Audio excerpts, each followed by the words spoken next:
Vous allez bien? Oui. Vos maris vous ont fait des gros bisous ce matin pour la Saint-Valentin? Même pas.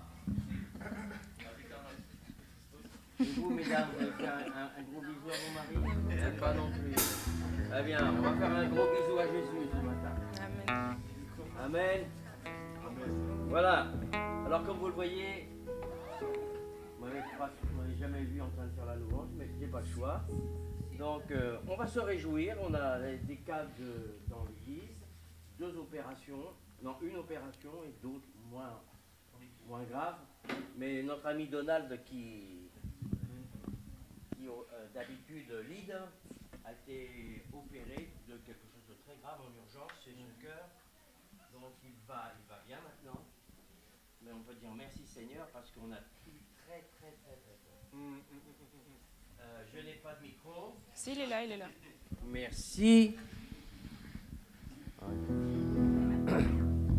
Et puis notre Amélie, meneuse de louange, ben elle est à Faune, alors comme ça on est bien.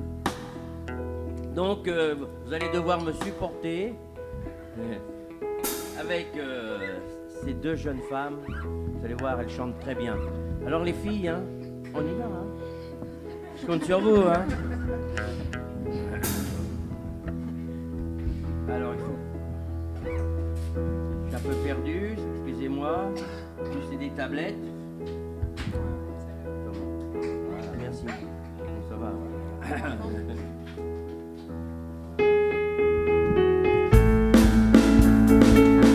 Et on danse, hein, très droit.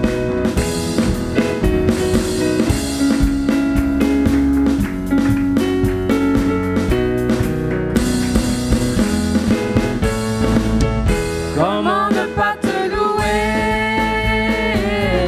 Comment ne pas te louer? Comment ne pas te louer? Seigneur Jésus, comment ne pas te louer? Comment ne pas te louer? Comment ne pas te louer?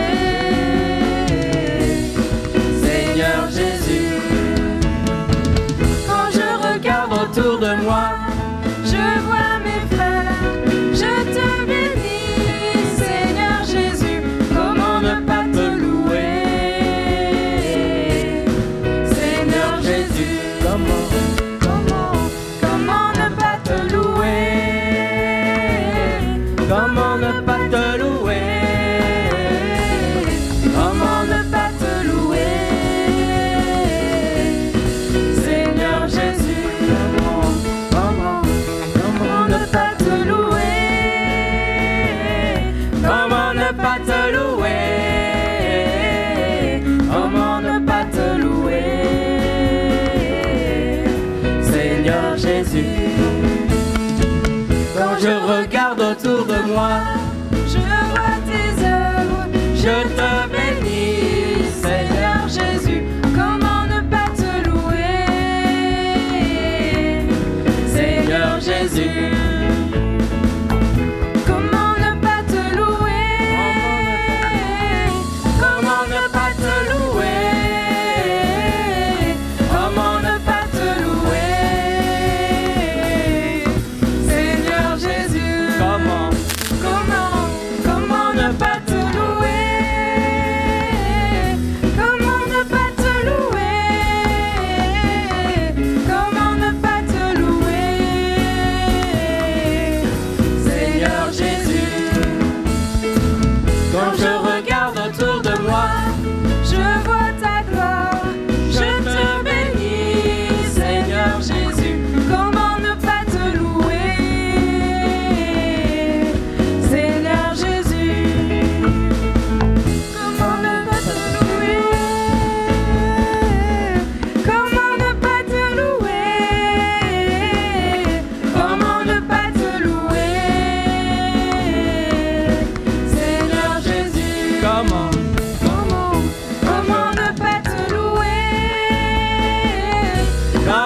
pas te louer? Comment ne pas te louer? Seigneur Jésus, quand je regarde ta vie donnée pour moi, je te bénis, Seigneur Jésus. Comment ne pas te louer? Seigneur Jésus, comment ne pas te louer? Comment ne pas te louer? Comment ne pas te louer? Seigneur Jésus. Merci. Quelles que soient les situations, on loue le Seigneur. Amen. Alors, on a du mal à bouger, hein. Vous avez le droit de bouger quand c'est de la musique pour louer, lever les mains, taper des mains, taper des pieds. Quand c'est le moment de la louange, vous avez le droit de bouger. Enfin, nous, on va bouger. Enfin, j'essaye de faire bouger.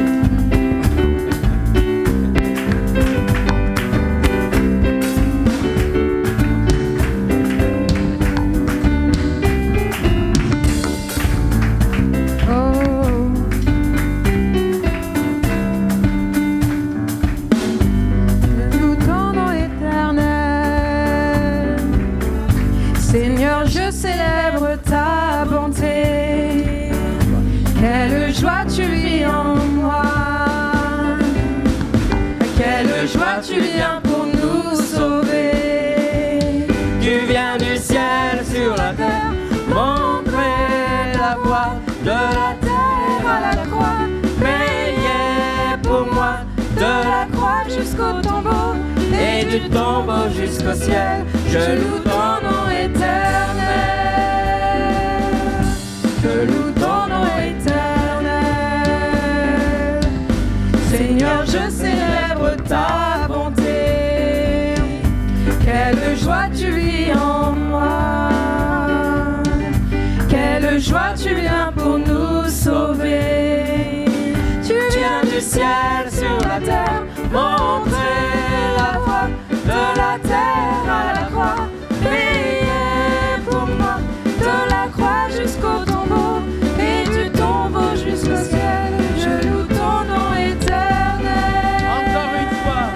Tu viens du ciel sur la terre, montrer la voie de la terre à la croix.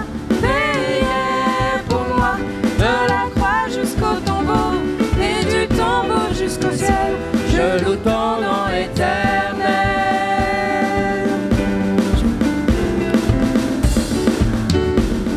Allons-y les musiciens. Je serai de ta bonté. Quelle joie tu vis en moi. Quelle joie tu viens pour nous sauver. Tu viens du ciel sur la terre, montrer la voie de la terre à la croix. Payer pour moi de la croix jusqu'au tombeau et du tombeau jusqu'au ciel. Je loue ton nom éternel. Tu viens du ciel sur la terre, montrer la voie de la terre à la croix. Payer pour moi de la croix jusqu'au tombeau et du tombeau jusqu'au ciel. Je loue ton nom éternel. Alléluia. Seigneur, je veux te louer, nous voulons te louer pour l'essentiel. C'est qu'un jour tu es venu, nous avons ouvert notre cœur, tu as changé nos vies et nous avons cette certitude, quelles que soient les circonstances, notre nom est inscrit dans le livre de vie, qu'un jour nous serons près de toi pour l'éternité. Merci Seigneur parce que tu nous as sauvés avec toute la puissance qui est la tienne, tu nous as délivrés, tu nous as pardonnés et nous voulons encore l'exprimer par ce chant.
ce que je crois et je me soumets.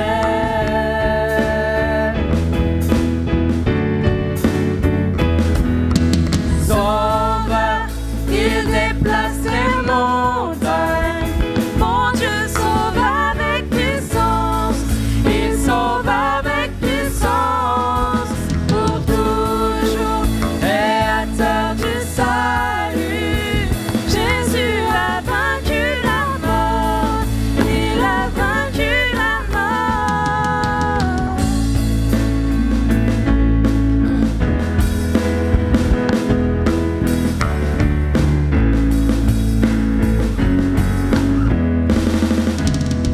Descendez pour que le monde voie que nous chantons pour la gloire du roi ressuscité. Jésus resplendit pour que le monde voie que nous chantons pour la gloire du roi ressuscité. Resplendit pour que le monde voie que nous chantons pour la gloire du roi ressuscité. Jésus resplendit pour que le monde voie que nous chantons pour la gloire du roi ressuscité. Sauveur, il déplace les montagnes. Mon Dieu sauve avec puissance. Il sauve avec puissance pour toujours, créateur du salut. Jésus a vaincu la mort. Il a vaincu la mort. Sauveur, il déplace les montagnes. Mon Dieu sauve avec puissance. Il sauve avec puissance pour toujours, créateur du salut. Jésus a vaincu la mort. Il a vaincu la mort.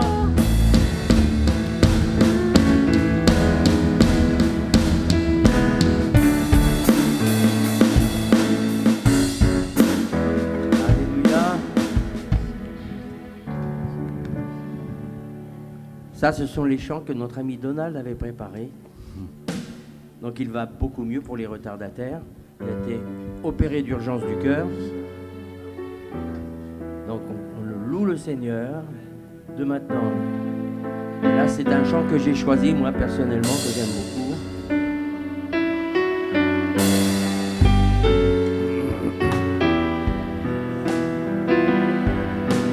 C'est reparti.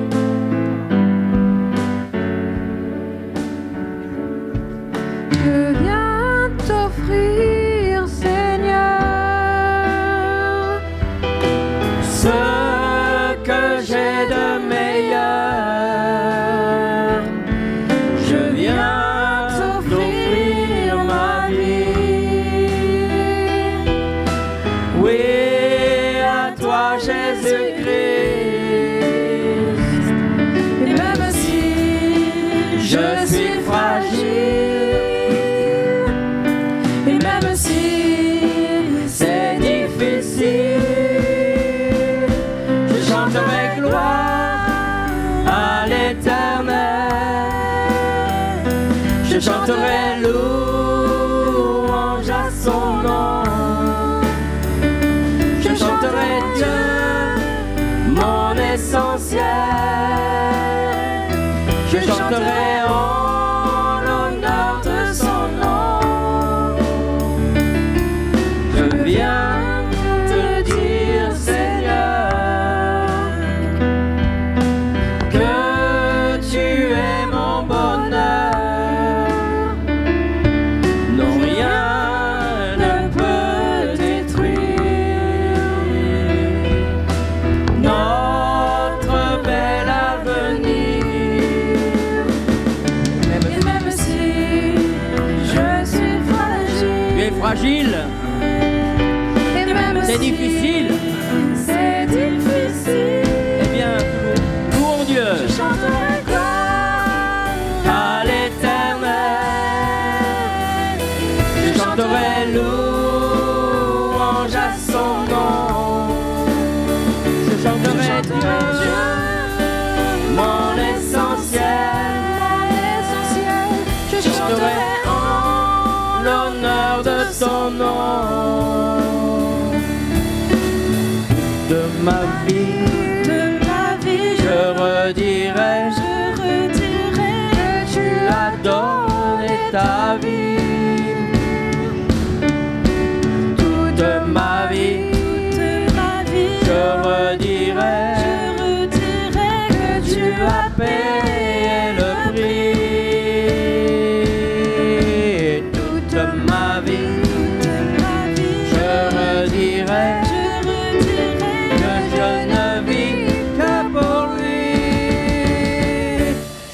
chanterai gloire à l'Éternel.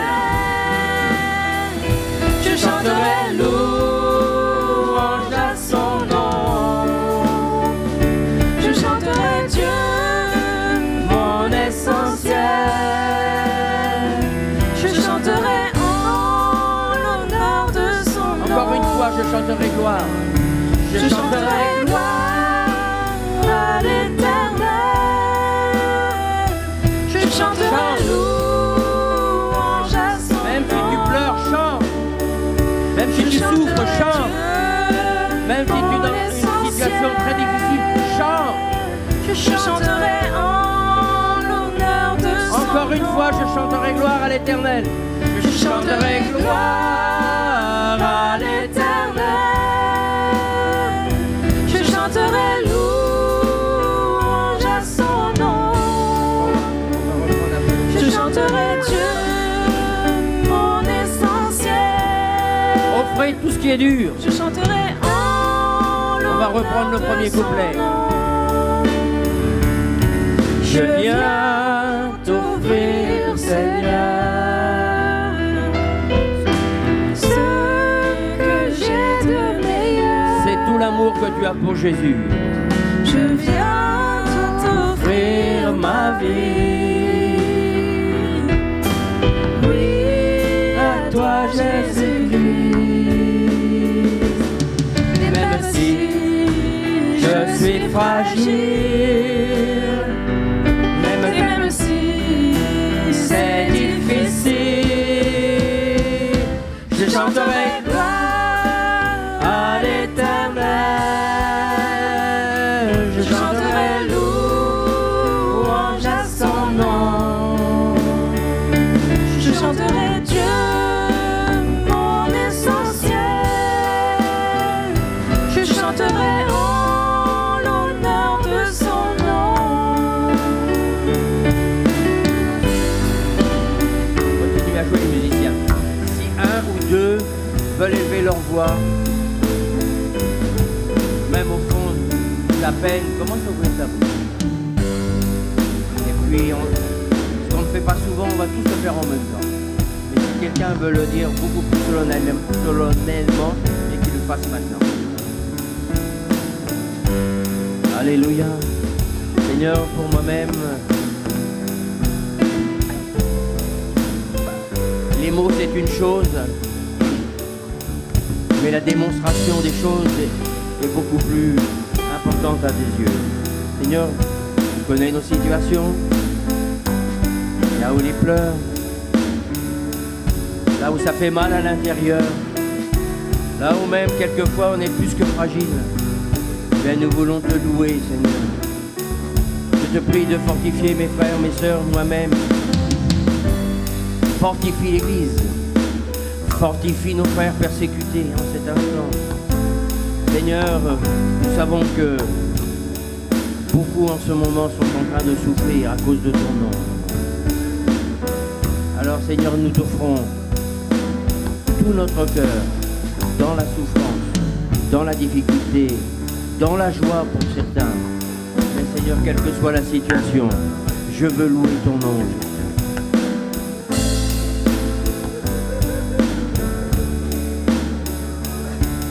Je viens t'offrir, Seigneur, ce que j'ai de meilleur. Je viens t'offrir ma vie. Oui, à toi Jésus-Christ. le mot qui vient, c'est trahison. Tu es dans cette situation. Je suis fragile. Et Même si tu as été trahi. c'est difficile, Je chanterai gloire à l'Éternel. Je chanterai louange à son nom. Je chanterai Dieu, mon essentiel. Je chanterai en l'honneur de son nom. Amen. Amen. pourrait continuer comme cela. Amen. Juste une fois, permettez-moi. Comment ne pas te louer? Comment ne pas te louer? Voilà. C'est bien.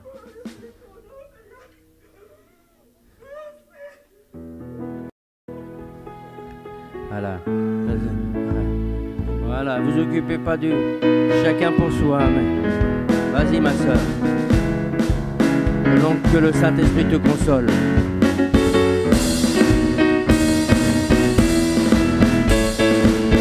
Comment ne pas te louer? Comment ne pas te louer?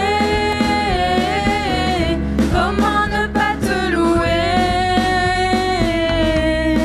Seigneur Jésus, comment ne pas te louer? Comment ne pas te louer? Comment ne pas te louer?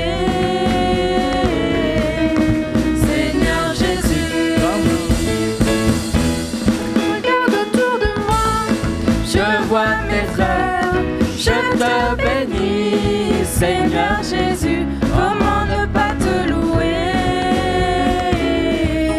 Seigneur Jésus, comment ne pas te louer? Comment ne pas te louer? Comment ne pas te louer? Seigneur Jésus. Alléluia. Merci. Merci les filles, super. Merci. Toujours aussi super les musiciens. Mais les filles, c'est bien.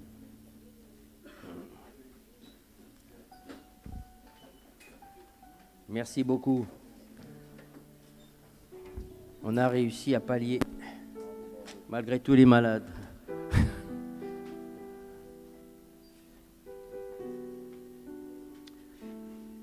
Donc, je vais donner les annonces. Bon, je vais accueillir les nouvelles personnes. Donc, ah oui, mon ami David. Ah, j'allais t'oublier, je voyais Monique là qui vient. Donc Monique, c'est la deuxième fois déjà qu'il vient. Hein. C'est la deuxième fois. Bon, Monique, je suis très heureux de te revoir. Et surtout, le Seigneur, il est heureux de te revoir. Alors, David et son épouse, Fabienne, c'est ça? Voilà. Vous levez? Levez-vous. On va vous présenter. Alors, juste 30 secondes, vous enlevez le masque, on voit qui vous êtes. Voilà. Voilà. Donc, David, je présente. C'est un tout petit garçon que j'ai connu, tout bébé. Et là. Donc, son papa et sa maman... Son papa, surtout, c'était l'ancien de cette église il y a très longtemps quand même. Hein. C'est le premier ancien. Et donc, aujourd'hui, j'ai appris dans la semaine que... Je savais que tu étais chrétien. Le seul qui est resté vraiment attaché, ça aussi, c'est l'histoire de la famille Doucet. Et aujourd'hui, pas aujourd'hui, dans la semaine, j'ai appris que tu étais devenu pasteur. Alors, tu te présentes alors? Quoi dire, je m'appelle David. On vient de Chalon-sur-Saône, voilà, en Bourgogne. Bon, ça fait 13 ans qu'on est marié avec Fabienne. On a un petit garçon de 12 ans, Noé. Et oui, on est pasteur à l'église Espace pour l'Évangile à Chalon-sur-Saône, avec deux autres frères aussi également. Voilà, c'est bien d'être une bonne équipe. Et j'avais vraiment à cœur de revenir ce matin ici même, là où on a commencé il y a très longtemps. Très longtemps. Cette partie-là de l'église n'existait pas, on peut dire. Et oui, on est toujours au Seigneur parce que c'est notre essentiel. Et je crois qu'il n'y a rien d'autre de mieux sur cette terre que de servir le Seigneur. Toutes les autres choses ne peuvent pas lire. Même nos meilleurs amis peuvent nous quitter. Ah. Mais le Seigneur, lui, ne nous quittera jamais. Amen. Et peu importe où nous sommes, Dieu est avec nous. Amen. Voilà. Alors, j'ai aimé parce qu'il a dit « J'aimerais revoir les écoles du dimanche quand j'étais enfant. » Il y a des souvenirs, vous savez, qu'enseigner où sont les monnaies. l'enseignement pour les enfants est très important. C'est vrai qu'il y en a beaucoup, vont quitter les voies de Dieu, mais il y en a pour qui ça reste ici. Hein. Il y a des souvenirs qui restent là. Alors j'étais très heureux que tu veuilles revoir les écoles du dimanche. C'est joli là-haut. Hein, ouais. Tu as vu, on a fait le grenier, comment on a transformé le grenier. C'était plus qu'un grenier, c'était un débarras. Donc il n'y a plus de place. On a agrandi ici, tu as vu, tu connais pas, on a cassé. Et donc pour l'instant, on arrive à contenir. On attend toujours le grand projet. Mais le grand projet, on verra. Alléluia. Donc les informations, donc oui, la grande information, c'est que dans la semaine, on a été très surpris. C'est que Donald, qui devait... de toute manière, il avait un check-up à faire le mardi, je crois que c'est le mercredi. Et lorsqu'il a fait son check-up, les docteurs ont dit opération d'urgence. En fin de compte, ça s'appelle, si je n'ai pas oublié le nom, je l'avais. Ah oui, c'est là, c'est marqué. C'est dyslexion pour ceux qui sont dans le monde médical. Dyslexion aortique. Ça veut dire quand il a fait la louange, les 2 louanges dimanche, à un moment donné, vous n'étiez pas là, c'est déjà la deuxième, mais c'était à la fin. Il a eu un malaise, donc on a prié pour lui. Après, la douleur est partie, mais quand ils ont vu que l'aorte, elle était prête à éclater. Donc ils l'ont opéré dans le jambe. Alors c'est pour ça, ce matin, j'ai dit, quand j'ai loué le Seigneur, je savais pourquoi je louais le Seigneur.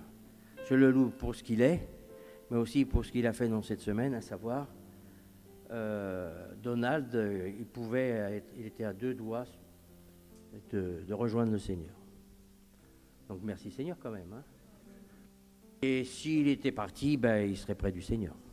Voilà. Il y a un autre cas, donc Marilyn, elle est là, non, elle n'est pas là. Elle est là, Marilyn. Elle est là-haut, Marilyn. Ok. Alors Marilyn, c'est son beau-frère. Son beau-frère, c'est Joël, que vous connaissez, qui est en Guadeloupe et qui revient qu'au mois de mars. Eh bien, lui, c'est pareil, appelé d'urgence. Il était arrivé à 7 de tension, donc le mardi, on a prié pour ça. 7 de tension à l'hôpital. Tout ce que je peux vous dire, c'est qu'ils ont trouvé... Je n'ai pas les noms, mais ça a touché le foie, ça a touché les reins. On n'en sait pas plus. Tu as des nouvelles? Viens. Alors, donne-lui un micro. Soyez réactif un peu, là.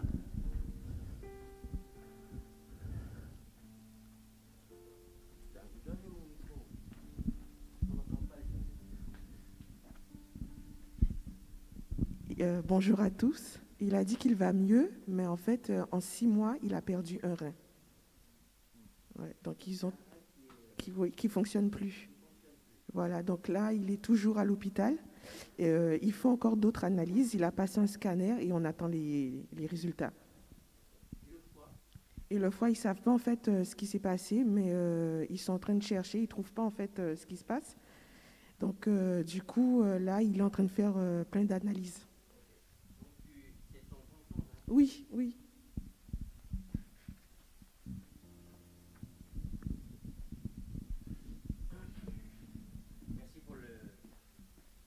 Merci pour la nouvelle. Il y a un peu plus d'informations. Donc on va... Vous savez que la semaine prochaine, c'est semaine de jeûne et de prière. Ce sera une occasion, très courtement, on priera que pour... comment dirais-je, 3 choses. Mais on pourra inclure quand même exceptionnellement pour les cas très graves, comme Joël. La semaine prochaine, pendant une semaine, donc à partir de lundi, ce lundi qui vient, jusqu'à dimanche, une semaine de jeûne et de prière, tous les soirs, à partir de 20h sur Skype, 30 minutes, tous les soirs. 30 minutes, on va prier pourquoi? Pour la famille. Vous savez que la famille, c'est quelque chose qui est très attaqué par le diable. Et puis, quelquefois, la famille, elle est dans l'état où elle est parce qu'on n'a pas toujours fait ce qu'on aurait dû faire. Il ne faut pas tout imputer au diable. Mais toujours est-il, On va prier pour nos familles. On va prier pour les couples. Famille veut dire couple.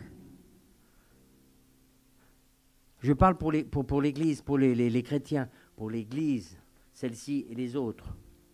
On va prier pour les couples, pour nos enfants, nos petits-enfants qui ne sont pas au Seigneur et tous les problèmes qu'il y a dans les familles. Deuxième chose, on va prier pour l'Église locale, l'Église universelle et l'Église persécutée. C'est le deuxième point. Troisième point, on va prier pour notre pays. Souvent, on prie pour la terre entière et on ne prie pas pour notre pays. Donc, notre pays, il est dans l'état où il est. Je ne vais pas recommencer avec la loi du séparatisme. Et quand vous écoutez des informations, ils ne disent pas tout. Je vous le dis. Moi, je connais tous les points.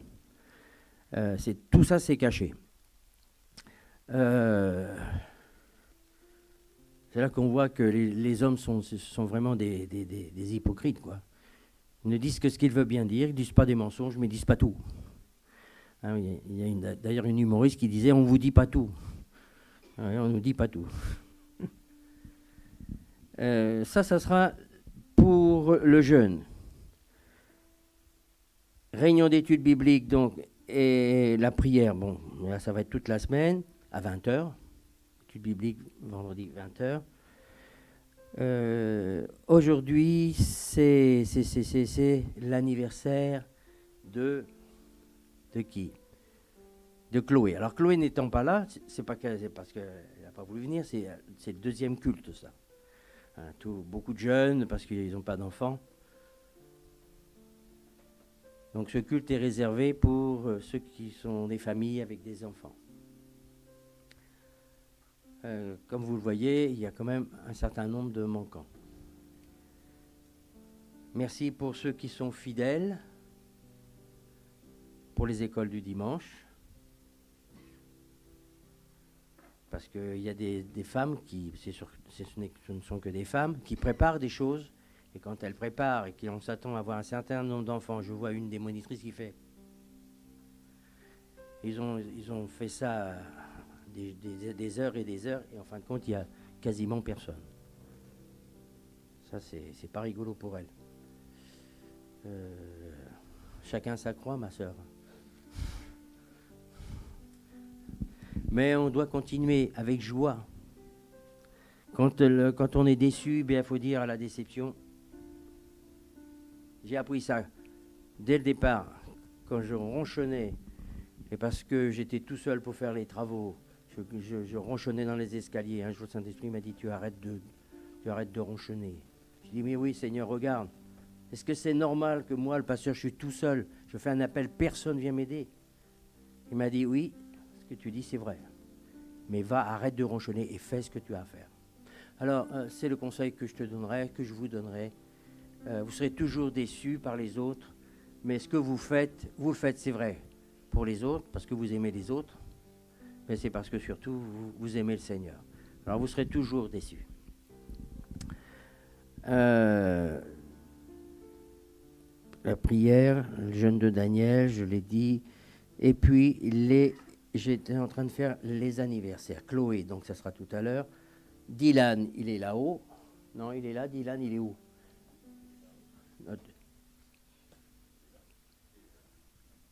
C'est toi, Dylan? T'es sûr? Lève-toi, mon garçon. Alors, ce garçon, il a 12 ans, c'est ça? Alors, on va lui souhaiter son anniversaire. Je ne vois pas d'autres. Après, c'est le 18, mais ça, c'est la semaine prochaine. C'est Laurent. Tu vois le nom de Laurent. C'est ça? Ouais, tu t'appelles bien Laurent Joseph. C'est la semaine prochaine. Joyeux anniversaire, joyeux anniversaire Dylan, joyeux anniversaire Dylan, joyeux anniversaire, et que Dieu te bénisse Dylan, et que Dieu te bénisse, et que Dieu te bénisse Dylan, et que Dieu te bénisse. Alléluia. Alléluia.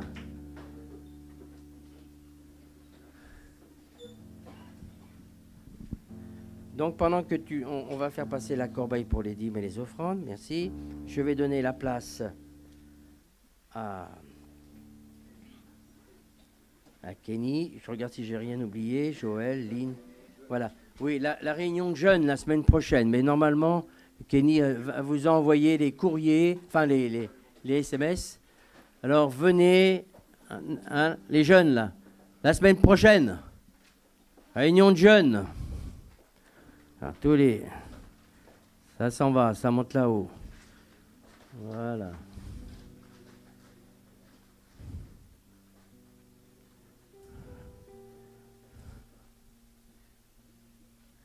Alors, aussi une information que j'avais oubliée, c'est Lynn s'est fait opérer aussi.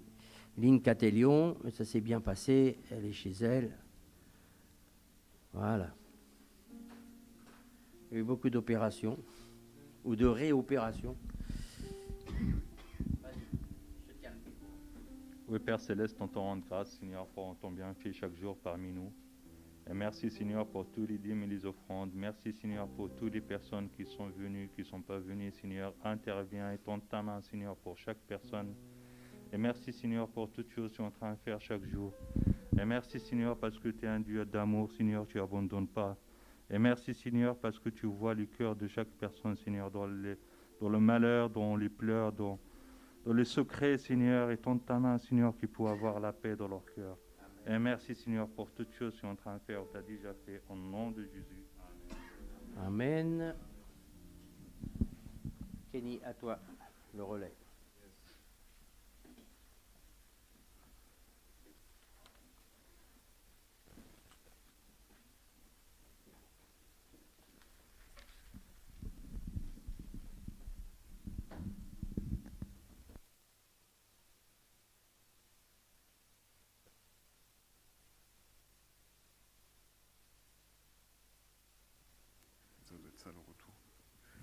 On m'entend. J'enlève ça.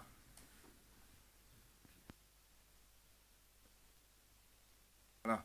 Normalement, là, ça devrait être bon. J'espère que vous allez tous bien. Et si ça ne va pas, déchargeons. Pensez tout à l'heure, j'étais très ému quand on chantait ce chant. Et même si je suis fragile, et même si c'est difficile, des fois c'est difficile. Et on ne le montre pas forcément. Mais à l'intérieur, c'est bel et bien réel. Il y a des souffrances, on est fragile, il faut le dire. J'avoue ne pas être tous les jours de ma vie avec un grand sourire. Je vais prendre mes lunettes. Je sens que... Merci. Et je dois avouer que tous les jours de ma vie, je ne suis pas toujours au top, pas toujours tout feu, tout flamme. Mais lorsque nous sommes dans cette position-là, on s'attend à une seule personne, qui est Jésus-Christ. Amen. Ok, donc le thème de ce matin que j'aimerais partager avec vous, c'est... Ah oui, tiens. Moi, je range le mien, toi, tu remets le tien. Alléluia. Donc le thème de ce matin, c'est « Vivre pieusement amène la persécution ». Alors, la persécution, c'est un grand mot, surtout pour nous en France, parce que on doit bien avouer et être vrai qu'aujourd'hui, dans notre foi, nous pouvons la vivre librement et nous pouvons l'exprimer, bien que parfois on puisse avoir des réactions plus ou moins vives, mais ce n'est pas encore au prix de notre vie comme certains de nos frères et sœurs persécutés. Mais, petit à petit, voyons qu'il y a des choses qui commencent à changer, à être bousculées. Alors je crois qu'il ne faut pas qu'on soit ce type d'homme et de femme à se dire « Oh, c'est cool et ça va rester cool ». Alors on est tranquille, on vit notre petite vie sans trop de soucis, bien qu'il y ait des problèmes, mais je dirais qu'il y a des souffrances et qui sont liées d'ailleurs au fait que nous soyons chrétiens. Combien, lorsqu'ils se sont convertis, ont eu de l'adversité de leurs parents, de leur famille, Combien, lorsqu'ils se sont convertis, ont été abandonnés par leurs amis? Tu as dit quelque chose qui est très important, je crois, et quelque chose à laquelle nous devons nous armer, c'est que même ton meilleur ami, celui que tu dis être ton meilleur ami, aujourd'hui peut-être il l'est, mais demain qu'est-ce qu'il sera? Et il peut être ton ennemi. Voyez David avec Saül, comment ça se passait au départ. Saül ne voyait que par David, sauf que lorsque David a commencé à être élevé, c'était une autre histoire. Lorsque la jalousie a commencé à gagner son cœur, c'était une toute autre histoire. Alors, j'aimerais vous parler de ça, et on est obligé pour parler de ce thème d'aller dans 2 Timothée 3. Alors, je vous encourage vraiment de lire l'intégralité de Timothée, donc l'épître, le premier épître, le deuxième, ok? Comme ça, vous allez tout avoir, tout l'historique. Et j'aime la manière dont Paul appelle Timothée. Il dit « Timothée, mon enfant légitime dans la foi ». Qu'est-ce que c'est beau? J'aime bien quand je lis ça, je me dis, mais il y a un réel attachement entre Paul et Timothée. Et c'est vraiment beau. Et Paul a ce rôle, non seulement pour Timothée, mais aussi pour toutes les églises, tous les responsables, où il va vraiment être ce père spirituel, ce guide qui va non seulement corriger, parce qu'à des moments il va y avoir besoin, il n'y a qu'à lire l'épître de Corinthiens. Franchement, ils en prennent pour leur compte, mais à juste titre. Mais aussi, Paul sait aussi louer les qualités de certaines personnes dans les différentes assemblées. Et ça, je trouve ça beau. C'est ça un leader. Il sait dire les choses quand elles sont bonnes, mais il sait aussi dire les choses quand elles sont mauvaises. Ok? Pas comme certains, des fois, dans le monde, on met le point que sur ce qui est, mauvais, mais on va dire que ce qui est mauvais, on va jamais... Mais là, Paul, ce que j'aime, c'est que lorsque nous avons une attitude, lorsque ces chrétiens avaient une attitude qui était digne de la parole, il va les complimenter. Et il va les encourager à aller encore plus, à fructifier, à apporter plus de fruits autour d'eux dans l'Église et surtout vers les non-croyants, ceux qui ne connaissent pas Christ. Alors, lorsqu'on lit le début de Timothée 3, il nous est parlé de quelque chose. Paul va parler de quelque chose. Il va dire, dans les derniers jours, voici les hommes auxquels vous serez confrontés. Ils seront quoi? Et il va faire toute une liste. Donc, le premier, c'est l'égoïsme. Il va parler que ces personnes-là seront égoïstes. Ils vont être fanfarons. Ils vont être rebelles à leurs parents, ils vont être irréligieux. J'en passe, je ne vais pas tout dire, mais hautains, blasphémateurs, ingrats, insensibles, déloyaux, calomniateurs, intempérants, enfin cruels, ennemis des gens de bien, traîtres, emportés, enflés d'orgueil, aimant le plaisir plus que Dieu. Et là où je veux en venir, ayant l'apparence de quoi? De la piété. C'est-à-dire que là, il est en train d'exprimer que dans les derniers jours, et je crois que, en fin de compte, tout ce qui est là, ça reflète quand même des traits de l'être humain, n'est-ce pas? Égoïste, centré sur soi. Pour ça que Jésus va cesser de dire, si tu veux me suivre, ok, mais il va falloir renoncer à toi-même, il va falloir que tu portes ta croix, et je sais d'une certaine manière, nous le faisons en tant que moniteurs et monitrices, lorsqu'on prépare, on y met tout notre cœur et qu'en fin de compte, on arrive ici et puis il y a 1, 2 enfants au lieu d'une dizaine. Et c'est terrible, mais je vais vous parler de quelque chose parce que Paul, encore une fois, va souligner quelque chose de la vie de Timothée au sujet de son enfance. Et de quel type? Et il va parler de son aïeul qui est Loïs et de sa maman qui s'appelle Eunice. Ok? Vous allez comprendre pourquoi je dis ça un peu plus tard. Donc là, on voit que dans ces temps-là, il va y avoir des gens qui ont l'apparence de la piété. On va croire qu'ils sont véritablement des disciples, mais ce n'est qu'une apparence, ce n'est qu'en surface. Mais en les côtoyant d'un peu plus près et en analysant ce qu'ils vont dire, ce qu'ils vont enseigner, on va reconnaître qu'ils sont en fin de compte simplement c'est juste une façade. Mais à l'intérieur, ils ne sont pas réellement. Au contraire, ils vont certainement nous dire, Et même aujourd'hui, des fois, on peut entendre ça. Des fois, je suis étonné d'entendre certaines prédications, même aujourd'hui, où on va vous dire « Oh non, ça, c'est pas trop grave ». Oh, des pensées comme ça vient. Oui, c'est normal. Des fois, ça arrive, oh, il y a une femme, il y a une jolie jeune femme, bon, il y a des pensées qui viennent. Oh, c'est pas trop grave.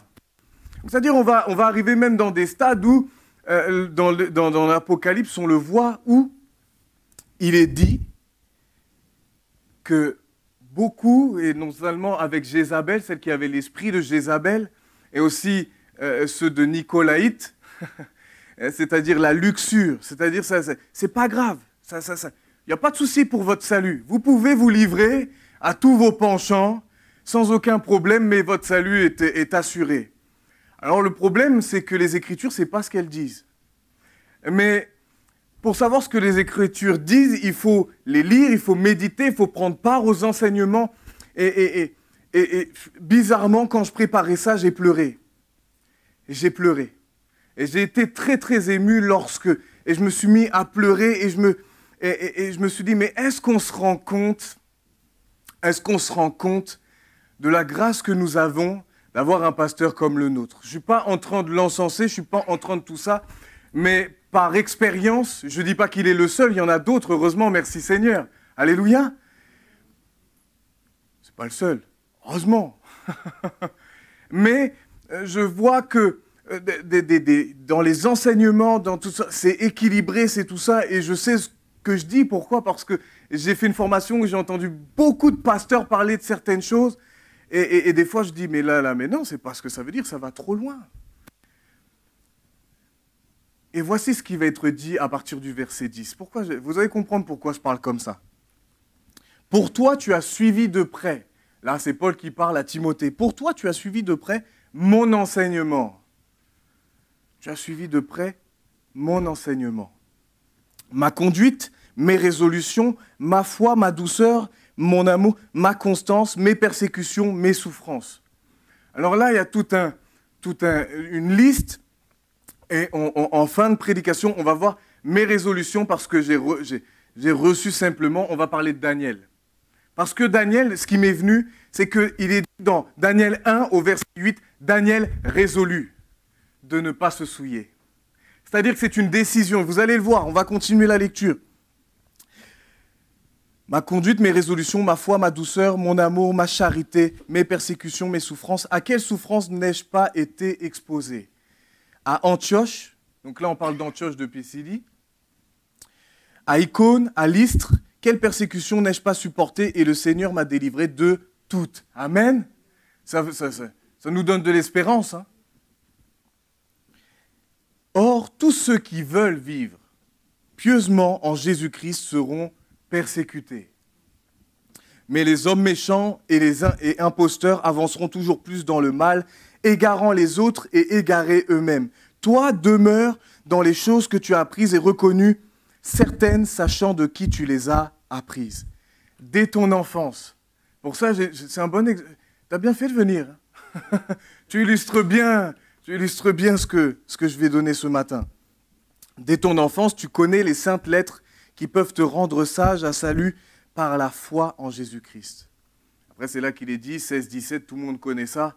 Toute écriture est inspirée de Dieu et utile pour enseigner, pour convaincre, pour corriger, pour instruire dans la justice, afin que l'homme de Dieu soit accompli et propre à toute bonne œuvre. Amen.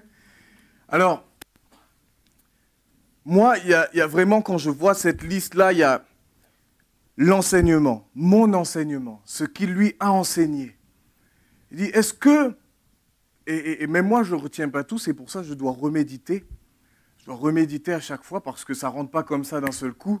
Quand on reçoit de Yves les enseignements, on a besoin de ruminer comme une vache rumine l'herbe. Et ben nous, on doit ruminer la parole de Dieu pour qu'elle soit véritablement ancrée dans nos cœurs et qu'elle fasse partie intégrante de nous. Qu'on puisse être des Bibles ouvertes. Amen. Alors, mon enseignement, ma conduite, mes résolutions, vaut mieux avoir des résolutions, surtout quand on dit des choses comme l'apôtre Paul. Il n'était pas le seul, tous les apôtres ont vécu ça, et même les disciples qui étaient de leur côté ont vécu ça, la persécution. Voyez comment Étienne, rempli de l'Esprit Saint, rempli de la sagesse de Dieu, lorsqu'il parlait, ils ont eu ceux qui entendaient ça ont eu un tel excès de colère qu'ils l'ont tué, ils l'ont lapidé. Voyez comment, aujourd'hui, c'est vrai que quand on regarde ça, on regarde un peu ça de loin. Mais on est loin d'être à l'abri que nous aussi, ça nous arrive. Et je dis qu'aujourd'hui, déjà, à une certaine mesure, nous vivons des choses difficiles à cause de notre foi. Mais on est encore loin de certains pays où, sous prétexte que vous êtes chrétien, alors on va refuser que vous fassiez certaines études, que vous preniez certains postes importants, de peur que, en fin de compte, par vos valeurs, vous puissiez corrompre le système qui est en place et mettre en danger le système qui est en place. On pourrait parler du communisme, on pourrait parler même, c'est ce qui est en train de se passer petit à petit en France, mais on pourrait parler aussi des valeurs de la République. On pourrait parler de toutes sortes des valeurs aussi. Si vous allez en Algérie, au Maroc, c'est les valeurs qui sont prônées, sont liées à l'islam. Je lisais encore cet article-là dans la semaine, je ne sais même pas si Yves, tu l'as lu, mais les chrétiens sont encore en train de souffrir en Algérie. Peut-être qu'on n'en parle plus autant qu'avant, mais ils continuent de fermer des églises, ils continuent de les maintenir fermées. Ils sont en train de bloquer véritablement, ils sont en train de vivre. Mais ça, c'est une persécution, je dirais, c'est subtil parce que ils vont dire, mais non, les autres sont ouverts, mais nous, mais non, c'est parce qu'ils ne sont pas dans leurs droits, mais en fin de compte, c'est parce que c'est eux qui ont décidé qu'eux, et puis après, ils vont trouver des fausses excuses pour. C'est subtil.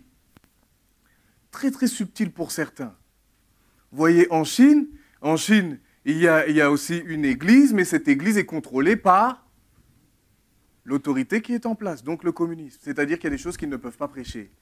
Et ils sont obligés, s'ils veulent intégrer et être des églises reconnues et n'avoir aucun problème, ils sont obligés de prêcher des choses imposées par l'autorité en place, par le régime en place. Ah, ça fait bizarre hein, de parler comme ça, parce que nous, on parle assez librement. On peut certainement recevoir des fois des remarques, être combattu d'une certaine manière, mais pas à ce point-là. C'est pour ça qu'il faut comprendre une chose. Si nous voulons vivre en conformité à ce que la Bible dit, automatiquement, on va avoir de la persécution, de l'opposition. C'est obligatoire. Si Jésus est passé par là, la Bible nous dira que le disciple n'est pas moins que le maître. Alors, merci Seigneur, parce qu'on pense aussi aux choses glorieuses que Jésus a faites, aux guérisons, aux délivrances, à toutes ces choses merveilleuses. Mais on ne doit pas exclure aussi tout ce qu'il a souffert à côté. Le rejet, la haine, la jalousie, les insultes, les moqueries, puis jusqu'à être envoyé à la croix. Terrible, hein? Ah, ça, c'est sûr que j'imagine que ce type de prédication, de message, c'est moins plaisant pour la chair. Parce que ça pousse à notre chair à prendre de moins en moins de place en nous et plutôt l'esprit puisse dominer. Mais dans toutes ces choses, nous avons besoin de Jésus. J'aime ce qui est dit, c'est qu'il est dit pour ceux qui veulent. Encore une fois, on voit que dans la Bible, je dirais Dieu ne nous oblige pas à. C'est-à-dire que ça doit être notre volonté. Mais quand c'est de notre volonté, quand ça part le moteur, c'est l'amour que nous avons pour lui, alors là, par contre, il est avec nous. Alors là, il va nous soutenir, là, il va nous aider, de la même manière qu'il a fait avec l'apôtre Paul. Et tous les disciples, même auxquels ne sont pas retranscrits dans les Écritures, je pense à tous ces chrétiens persécutés, il y en a plus d'un qui pourrait écrire un livre. D'ailleurs, si vous connaissez Le Citoyen du ciel, je sais que tu connais, Sandrine, tu l'as lu, avec Frère Youn, si vous lisez, c'était en Chine dans les années 1950, c'est ça ? 1950, 1960, 1970, dans toute cette période-là, il neigeait, la police les pourchassait, et ils mouraient de froid, ils n'avaient pas de quoi se réchauffer, ils étaient obligés de partir dans la forêt parce qu'ils les pourchassaient. Et puis quand ils en chopaient un, et celui qui voulait choper, en général, c'était le leader, c'était celui qui... Parce que pourquoi ? Quand vous touchez à la tête, eh ben ça va déstabiliser le troupeau. Regardez ce qui s'est passé avec Jésus quand il a été amené à la croix. Ça a déstabilisé tous ceux qui étaient avec eux. Avec lui, pardon. Donc ça, c'est toujours le stratagème. Vous pouvez regarder en Inde, partout où vous voulez, à chaque fois, celui qu'on va toucher, c'est le pasteur. Et après, le corps va être complètement perturbé, complètement désappointé. Mais je dis que dans toutes ces choses que Dieu permet, sa gloire, et pourtant c'est facile à dire quand on est...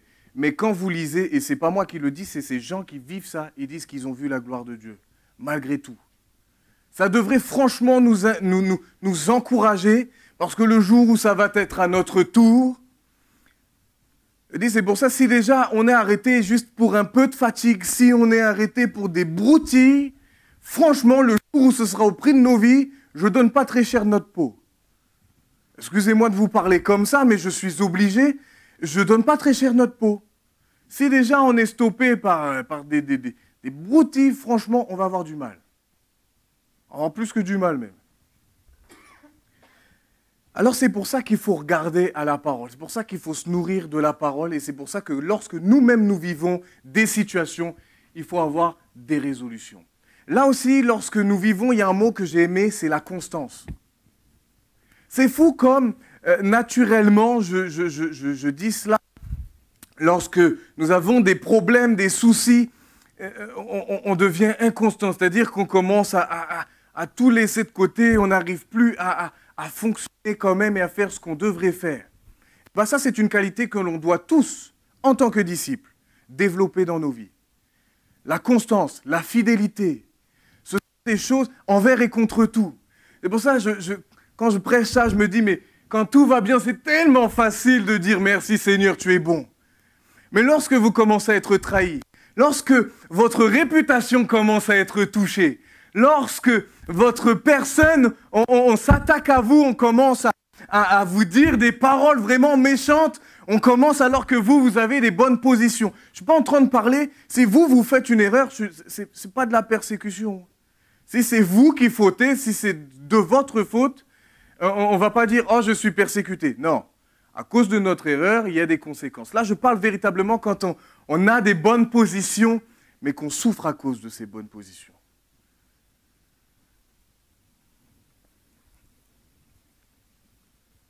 Mais ce qui devrait nous encourager, c'est que, et j'ai médité vraiment sur ça, j'ai repris ma Bible, j'ai vraiment passé du temps à lire ça. Donc, comme je vous disais, je vous encourage d'ailleurs à Antioche de Pisidie. Il dit qu'il est arrivé la persécution, et il a dit en premier, c'est à Antioche. Donc, Antioche de Pisidie. Alors, à ce moment-là, c'est dans Acte 13, du verset 13 à 52. Vous inquiétez pas, les gars, je ne vous ai pas donné, mais c'est parce que je vous encourage à le lire chez vous, ok? À méditer. Alors, qu'est-ce qui se passe? Ils vont commencer, quand ils vont arriver dans cette ville-là, Paul et Barnabas, quand ils vont arriver là, qu'est-ce qu'ils vont faire? Ils vont annoncer l'évangile où? Dans une synagogue. Ils ont commencé dans la synagogue. Ils ont commencé à prêcher, les gens ont été touchés. Problème, encore une fois, quand d'un côté ça commence à venir, de l'autre, ils commencent à dire hop, hop, hop, hop, ils sont en train de nous prendre notre auditoire. On va commencer à montrer qu'on est mécontents. Alors ils ont commencé dans Acte 13, 49, 50, là par contre vous pouvez l'afficher, je vous l'ai donné. La parole du Seigneur se répandait dans tout le pays. Alléluia! Et c'est ça qui est beau, c'est que quand on voit qu'il y a la persécution, la gloire de Dieu est encore plus, la puissance de Dieu est encore plus grande, à condition que nous, en tant que disciples, nous gardions les bonnes positions. Nous continuons. Je suis toujours étonné que lorsque nous, c'est là je dis vraiment, on a besoin d'avoir une statue, de grandir, de devenir de plus en plus mature, de plus en plus solide. Et je suis étonné, les apôtres, lorsqu'ils ont été menacés au début de l'Église, ils ont dit, Seigneur, tu vois leurs menaces, tu vois tout ça, mais donne-nous de l'assurance pour annoncer l'Évangile. Franchement, moi, je dois vous avouer que quand ça m'arrive, la première chose que je dis, c'est pas ça. Je dis, Seigneur, arrête la tempête, s'il te plaît.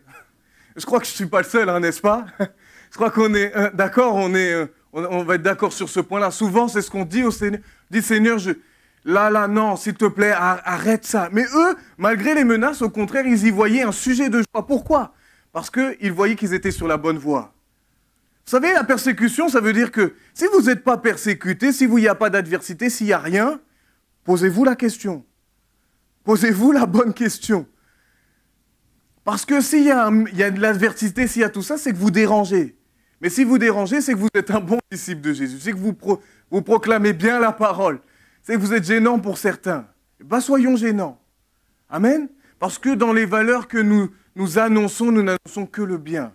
Jésus n'a jamais fait aucun mal et nous voulons faire la même chose que lui. Mais les Juifs excitèrent les femmes dévotes, et les principaux de la ville. Ils provoquèrent une persécution contre Paul et Barnabas et les chassèrent de leur territoire. Toujours la même stratagème. Toujours. Il y en a certains qui sont remontés. Alors ils vont aller voir les personnes influentes et puis ils vont commencer à les mettre de leur côté. Et regarde ce qu'ils font, ils ont parlé contre toi, ils ont fait ceci, ils ont fait cela. On verra ça avec Daniel. Enfin, vous verrez ça si vous lisez Daniel, vous le verrez. Donc ça commence comme ça. Donc cette persécution, où ils ont atterri? À Icône. Donc là, à Icône, encore une fois, ils vont prêcher l'évangile, mais rebelote. Persécutés, ils sont obligés de partir encore à un autre endroit. L'autre endroit, alors pour Icône, je vous laisserai lire, c'est dans Actes 14, 1 à 7. En fait, ça se suit de toute manière. C'est vraiment une suite. Et en dernier lieu, c'est à Lystre. En tout cas, le dernier point que Paul énonce, c'est à Lystre. Alors, à Lystre, je ne me rappelais plus de cette histoire. Ça m'a fait du bien de relire ça. Mais c'est au moment où il va y avoir un boiteux de naissance. Il n'a jamais marché. Puis Paul, lorsqu'il parlait, voyez que cet homme avait la foi pour être guéri. Et puis il va dire, lève-toi, tiens-toi sur tes jambes. Et cet homme s'est tenu sur ses jambes. Alors qu'est-ce qui s'est passé? En langue lycaonienne, qu'est-ce qu'ils ont commencé à dire? Les dieux sont parmi nous. Puis ils ont appelé Barnabas Jupiter et Paul Mercure. Alors, eux, ils ont déchiré leurs vêtements, ils ont dit non, non, non, non, non. Au contraire, nous, si on fait ça, c'est pour vous montrer qu'il y a un Dieu unique et vous vous séparer de toutes ces divinités-là. Problème, c'est que ceux d'Antioche, ceux à Icône, eh bien, ils ont allé jusqu'à Lystre. Ils sont endurants. Ils ont fait toute la route jusqu'à Lystre. Et là, cette fois-ci, Paul a été lapidé et laissé pour mort. Et les disciples l'ont entouré, et puis il s'est relevé, et puis il a continué. Mais dans toutes ces choses, je dis que et c'est pour ça que je dis que c'est encore plus fort venant de la part de Paul, parce que Paul a vécu vraiment des choses très, très, très difficiles. Je crois que c'est dans l'épître aux Corinthiens où il est dit « J'ai fait naufrage tant de fois, j'ai été fouetté tant de fois, j'ai été lapidé tant de fois. » Il fait l'état part de tout ce qu'il a vécu pour le nom de Christ. Et il va dire qu'il a été délivré de toutes. Alors si lui, dans les choses les plus terribles, il a été délivré, combien nous aussi, en vivant droitement, en décidant de véritablement faire aucun compromis avec la parole de Dieu, Dieu va être avec nous. Amen. Moi, en tout cas, pour moi, c'est vraiment quand je lis ça, ça m'encourage et je veux serrer ça contre mon cœur. Et je crois que lorsque nous vivrons ces choses et que nous gardons ça, on va demander aussi la grâce de Dieu, parce que franchement, sans la grâce de Dieu, c'est impossible. C'est impossible. Humainement, c'est des choses qui sont tellement terribles, c'est impossible à vivre. Mais parce qu'il y a la grâce, je me rappellerai toujours de ce témoignage. Tu dois t'en rappeler, Sandrine, toi qui as lu le livre, mais c'est quand ce fameux frère Youn qui était en prison et se fait complètement, mais je ne sais même pas quel mot utiliser, tellement c'était terrible. Il le frappait, mais franchement, chaque coup, ça l'amenait plus proche de la mort. Et pendant que ces personnes les frappaient, il a ressenti de l'amour pour ces personnes-là. Alors franchement, déjà quand on me dit des choses pas gentilles, j'ai du mal à ressentir de l'amour, mais alors là... Mais on voit... Qu'est-ce que je veux vous faire comprendre par là? Que ça, c'est la grâce de Dieu. Quand on a décidé, envers et contre tout, de ne pas lâcher, et même des fois, mais Dieu va nous donner la capacité de supporter ces choses-là. Quand vous lisez, l'Église persécutée, quand il y a on a regardé, c'était l'année dernière, quand on a regardé, vous savez que moi, je craignais une chose, de voir ça en direct. Imaginez, ils sont en train de parler et là, des personnes viennent envahir la maison et vous êtes... Mais ça peut arriver à tout moment. Dans leurs conditions, ça peut arriver à tout moment. Je ne sais pas si vous avez lu, moi j'aime bien lire ça parce qu'on peut prier pour eux. Mais en Inde, ils les ont pourchassés comme du bétail. Et je dis même là-bas, en plus, les animaux sont plus sacrés que les hommes. Et ils les ont pourchassés, tiré des flèches. On dirait que c'est pire que des animaux. On a l'impression que c'est même plus des personnes qu'ils ont en face d'eux, sous prétexte qu'ils soient chrétiens.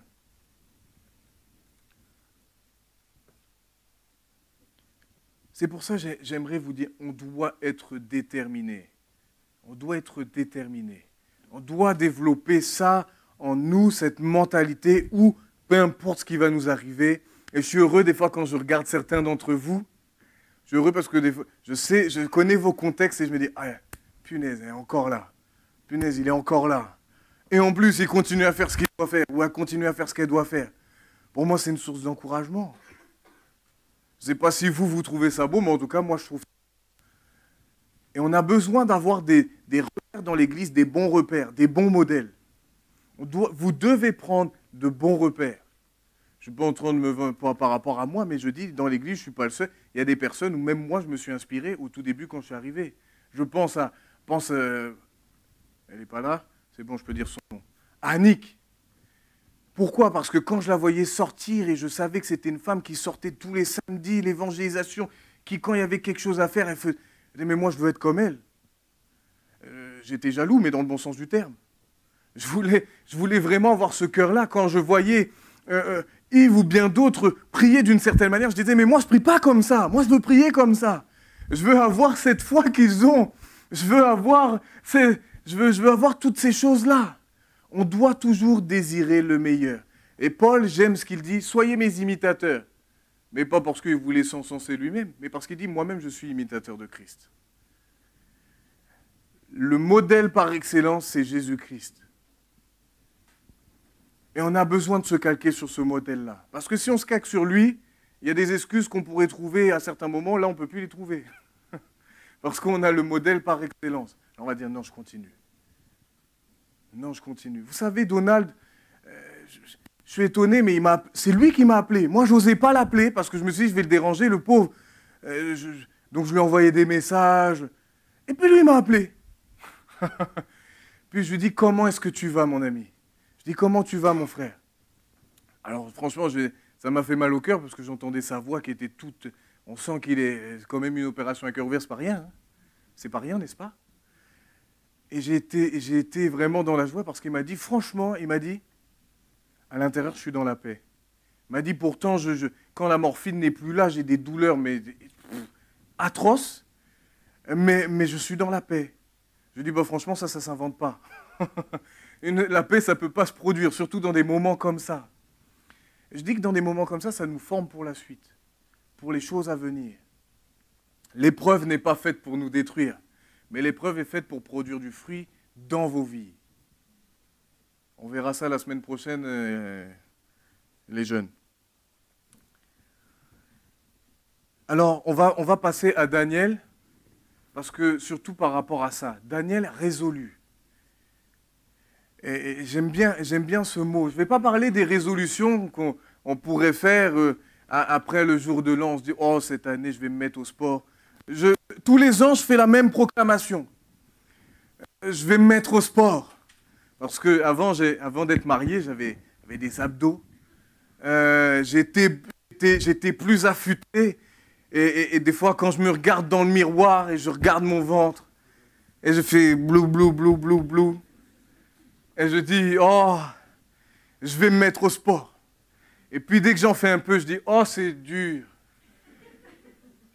Donc j'attends les 363 autres jours avant de refaire cette proclamation et dire, je vais me résoudre à faire du sport. Et puis ça dure 2 semaines. Puis après, je dis, oh, c'est dur. Et puis ma femme me dit, chérie, j'ai préparé un gâteau. Chérie, j'ai fait des cookies. Chérie, j'ai fait des pancakes. Chérie, j'ai fait des crêpes. Et puis moi, je suis gentil. Alors, j'aime ma femme. Alors, je veux pas la blesser. Donc ça ne s'arrête pas qu'à la Saint-Valentin. Tous les jours, vous devez faire... Si elle vous propose un bon plat, dites oui, dites oui. Sacrifiez-vous.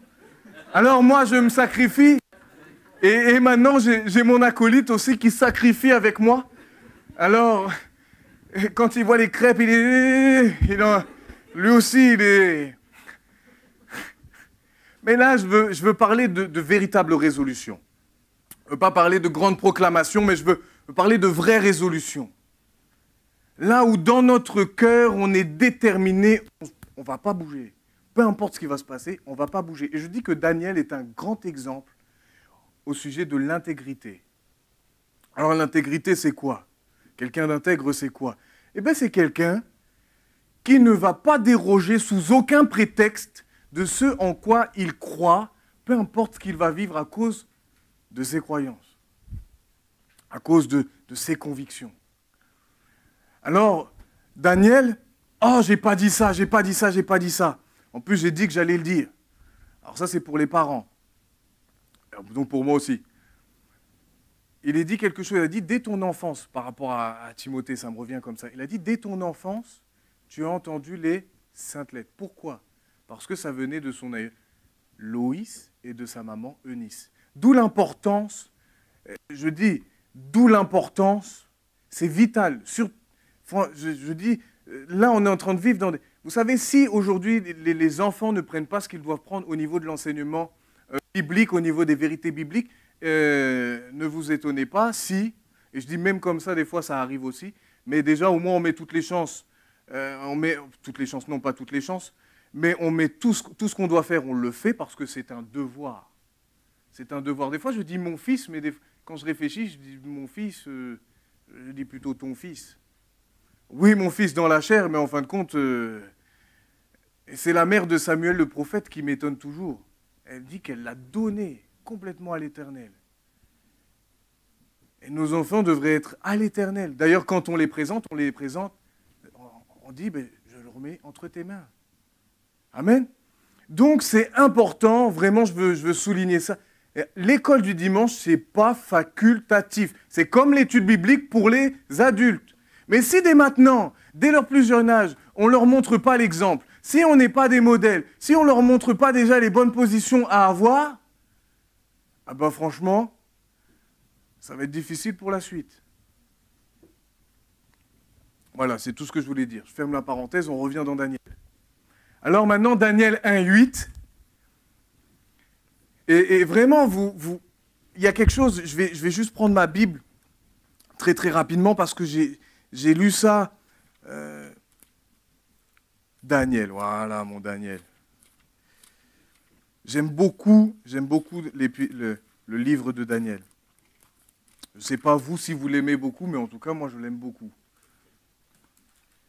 Alors déjà, vous voyez au verset 1, c'est pas marqué, vous inquiétez pas les gars, qu'il est dit que la troisième année du règne de Joachim, roi de Juda, Nebuchadnezzar, roi de Babylone, marcha contre Jérusalem et l'assiégea. Donc là, on est en train de voir que eux, ils sont en train de vivre un contexte bien particulier. C'est qu'ils se sont fait complètement assiéger, ils ont été vaincus par le royaume de Babylone, par Babylone, le roi de Babylone. Et lorsqu'on lit tout ça, à partir de Daniel 8, où il va choisir plusieurs personnes du peuple, il n'y a pas que Daniel, il n'y a pas que... je ne me rappelle jamais des noms, j'ai du mal à les citer. Je crois que c'est Meshach, Shadrach et Abednego, c'est ça? Voilà. Toujours facile à prononcer. Mais ça a une signification, ces noms-là, je ne savais pas, mais j'ai appris ça hier, ou avant-hier, quand j'ai lu. Alors, dans tout ça, Daniel va se résoudre à quoi? Daniel résolut de ne pas se souiller par les mets du roi et par le vin dont le roi buvait, et il pria le chef des eunuques de ne pas l'obliger à se souiller. Alors pourquoi il dit ça? Pourquoi il dit ça? Pas parce que, à Babylone, il y avait une multitude de divinités, et puis il faisait des sacrifices, il faisait tout ça. Donc, certainement qu'à la table du roi, il devait y avoir des mets qui ont été sacrifiés juste avant, offerts à des idoles, et puis eux, ils mangeaient derrière. Alors, on voit déjà que Daniel Daniel, lui, dans son cœur, il avait décidé que non, malgré le contexte qui était franchement plus que pas du tout bon pour eux, mais malgré ça, il a décidé, non, je ne vais pas me souiller. Devant l'Éternel, je sais que la loi de Dieu dit que je ne dois pas faire ces choses-là, alors moi, je vais me positionner, non. Et vous savez, ce qui est beau, et c'est pour ça que j'aime beaucoup ce texte-là, ce qui est beau, c'est que lorsqu'il prend cette position-là, qu'est-ce qu'il est dit? Dieu fit grâce à qui? À Daniel, et il eut la faveur de qui? Du chef des eunuques. Alors, ça c'est le verset 9. Dieu fit trouver à Daniel faveur et grâce devant le chef des eunuques. Le chef des eunuques dit à Daniel, « Je crains mon Seigneur le roi qui a fixé ce que vous devez manger et boire. » C'est-à-dire celui qui décidait, c'était le roi. Et le roi, il avait dit, « Ils mangeront ce que moi je leur... »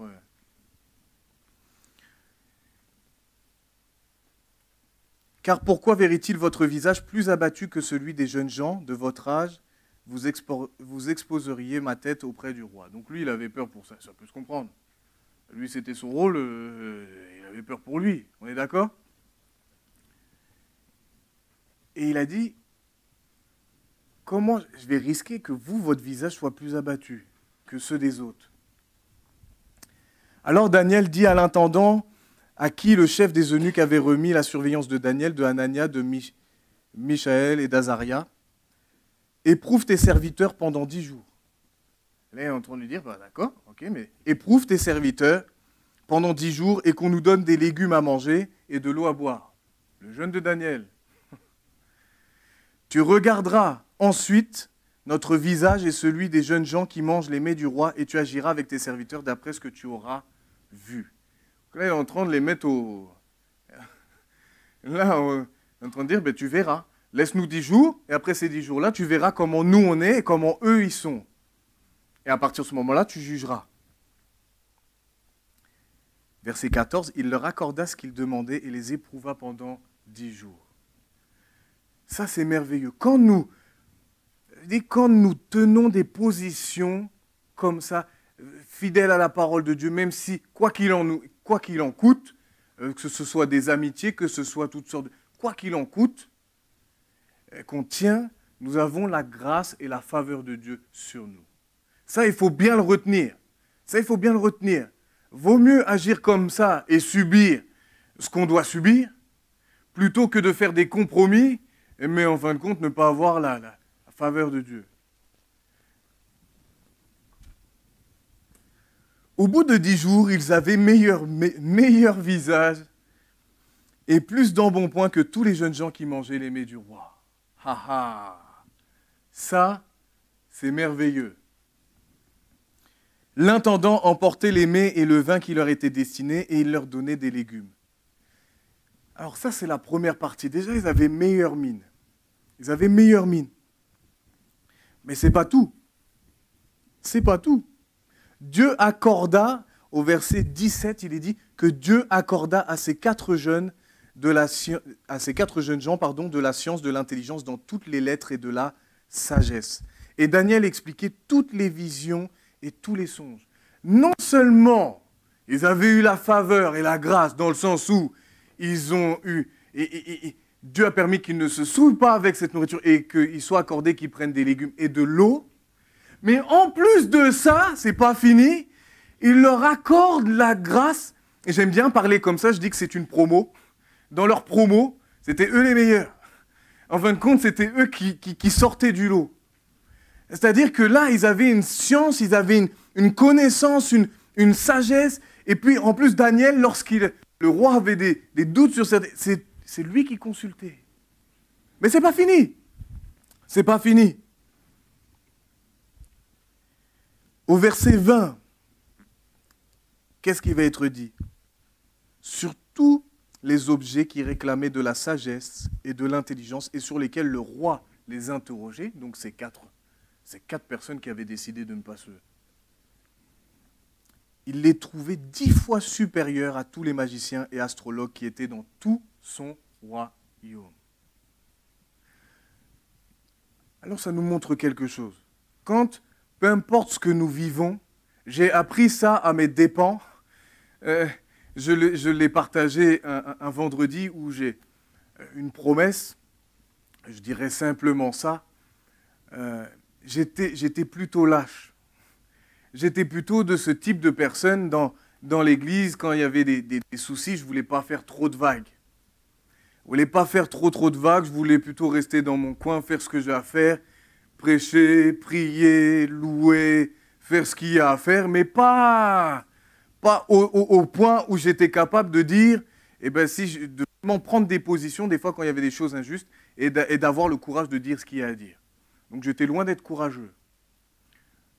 Donc, à travers une épreuve, force a été de constater, je ne m'en rendais pas forcément compte, c'était quelque chose qui était bien enfoui, qui était bien présent. Mais au travers de cette épreuve-là, je me suis rendu compte que, oui, j'étais quelqu'un qui n'avait pas... Et là, je devais faire preuve de courage. Il n'y avait que des situations où j'étais obligé de prendre position parce que je devais dire la vérité, mais dire la vérité allait me coûter.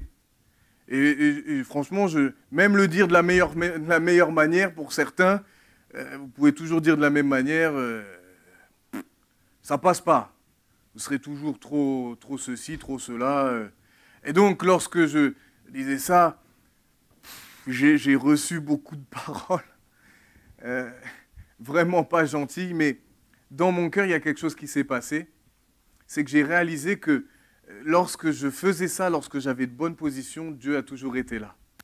Même quand je pleurais, même quand j'en souffrais, Dieu était toujours là. Et Dieu me soutenait toujours. Et même à un moment, il faisait plus que me soutenir, il me portait. Parce que je n'avais plus du tout la capacité de marcher moi-même. Je le voulais, mais je n'avais plus la force. Je n'avais plus du tout la force. Je vous dis ça en rigolant, mais je ne rigolais pas à ce moment-là. Et donc, c'est pour ça, là, il y a une semaine de jeûne. J'aimerais vous dire ça. Une semaine, ça va. On a déjà fait, au tout début de ma conversion, je m'en rappelle, on avait fait un jeûne. Mon Dieu, mon Dieu, mon Dieu. Comment on jeûne? Ok. Alors, au niveau du jeûne, vous avez bien entendu, c'est les légumes, des légumes, de l'eau. Donc, c'est-à-dire tous les mets délicieux que vous aimez. Pain au chocolat, les choses bien... Moi, j'aime les bonbons. Donc, toutes ces choses-là, on met de côté. Je ne vous conseille pas de boire de café, parce que si vous buvez du café, ça va vous donner encore plus. Oui. J'ai oublié. Dans ce jeûne-là, il y a aussi quelque chose dont il n'est pas parlé ici dans Daniel. Faites le jeûne. Ah oui, j'ai pas de micro.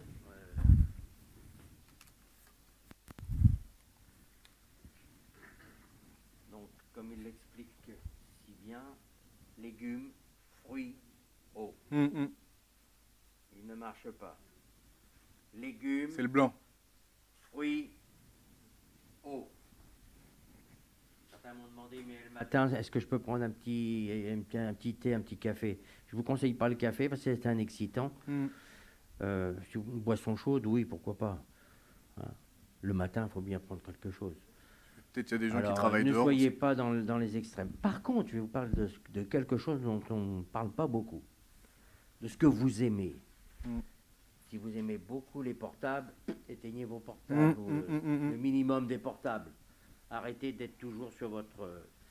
Si c'est la télévision, bien un peu moins de télévision. Allô? Amen. Là, c'est difficile. Là, c'est difficile. Merci. Donc, c'est juste une... J'ai oublié, pardon. Non, t'inquiète. Alors, il y a un verset que je me rappelle que Yves citait, j'aime bien, c'est dans 2 Chroniques 7, 14. C'est même pas... Je suis en train d'improviser. Bon, nickel, on va terminer avec ça, comme ça je suis en train de voir l'heure. Oui, c'est bon, c'est la bonne heure.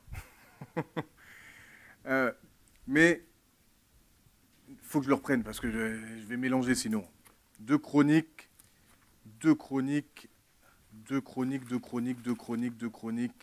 7, 14. Et alors c'est bien parce que c'est surligné, alors c'est plus facile pour moi.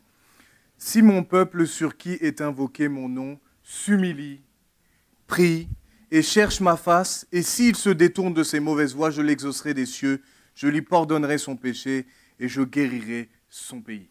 Alors, s'humilier, c'est pas dans le sens oh, je suis nu, je suis qu'un moins que rien, je suis... Non, c'est s'humilier dans le sens on reconnaît nos faiblesses, mais on s'humilie devant qui est Dieu. On va s'humilier, ça va être un temps de jeûne, on va refuser de prendre certains plaisirs. Pourquoi? Parce que si vous ne regardez pas la télé, profitez-en pour prier. Si vous ne regardez pas la télé, profitez-en pour lire votre Bible. Encore plus, je ne dis pas que vous ne la lisez pas, hein. Ne me faites pas dire ce que je ne dis pas. Mais que ce soit un temps où même pour vos propres vies, que vous puissiez chercher des réponses. Parce que j'ai remarqué quelque chose, quand véritablement on vient d'un cœur sincère, quand on s'humilie, Dieu voit qu'on jeûne, non seulement on jeûne, bon bah nous on a nos situations, n'est-ce pas? J'ai mes situations aussi, vous avez vos situations, mais on jeûne aussi pour les situations des uns et des autres. On pense les uns aux autres. Et Dieu va répondre. C'est-à-dire que dans cet acte où on va jeûner, on va aussi s'humilier. On va dire, Seigneur, je te demande pardon pour ça, pour ça, pour ça. Tu vois là mon attitude, tu vois là des fois, oh, tu vois comment je suis, tu vois comment c'est. Et dis pas, tu vois comment lui il est. Non, non, non, non, non, non, non. Le jeûne là, le jeûne là, c'est toi que tu vas examiner, ok?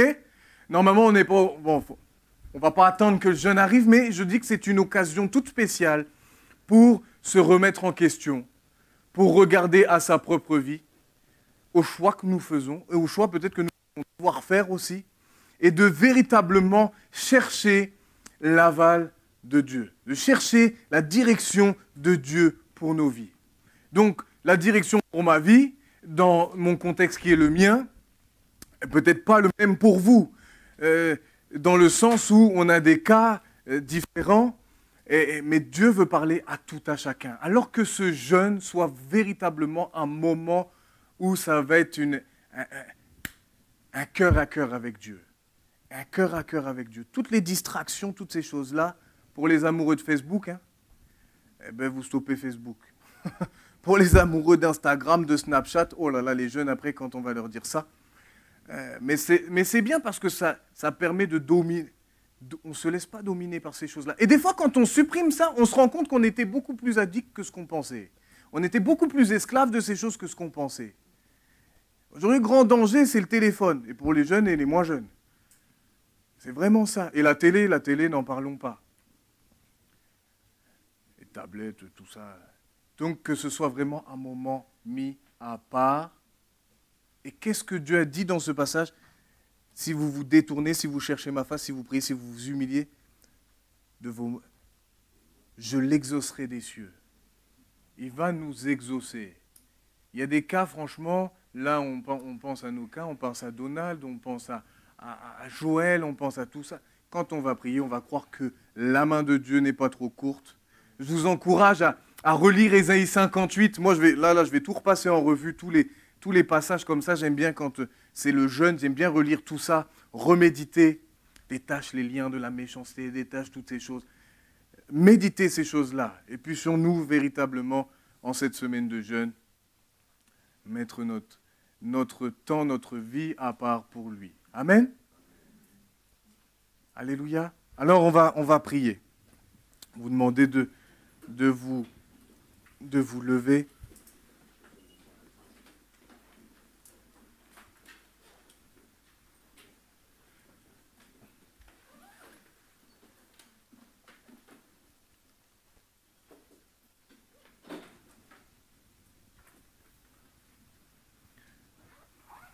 Il y a quelque chose qu'il est dit, j'ai oublié de le dire, mais c'est très rapide, juste ce verset-là. C'est dans Daniel, toujours, et quand il est face à la fournaise ardente. Okay? Il y avait les statues, et ils devaient s'incliner devant, mais ils ont refusé de le faire. Et j'aime cette prise de position qu'ils ont fait. Ils ont dit, voici, nous ne servirons que Dieu, et jamais nous ne servirons vos dieux. Et ils croyaient que même dans ça, que Dieu pouvait le délivrer. Et je vous laisserai lire la suite, parce que la suite est étonnante. Seigneur, vraiment nous voulons te prier et nous voulons vraiment te dire que nous voulons être de plus en plus des enfants, des fils et des filles qui allons te ressembler. Nous voulons prendre au sérieux chaque prédication, chaque message que tu donnes parce qu'ils sont simplement tirés de ta parole.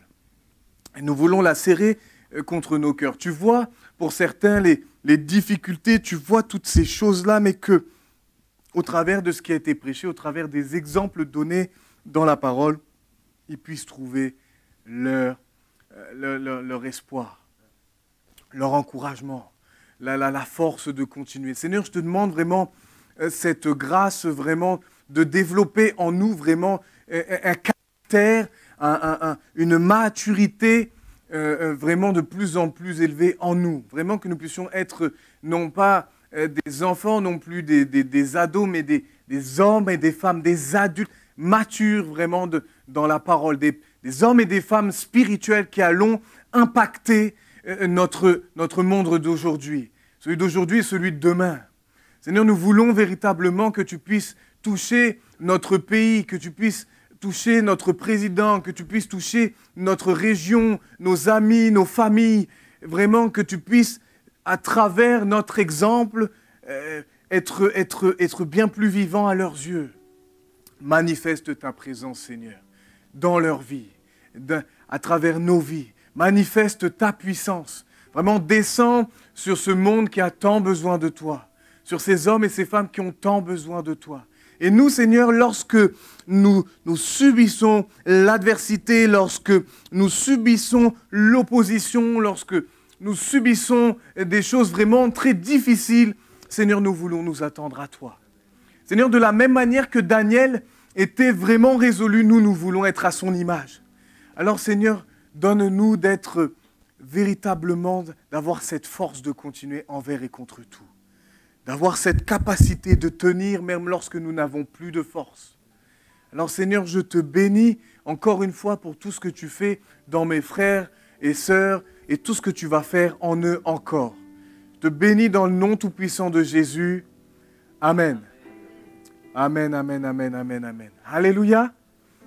Eh bien, je vous souhaite à tout à chacun un bon dimanche.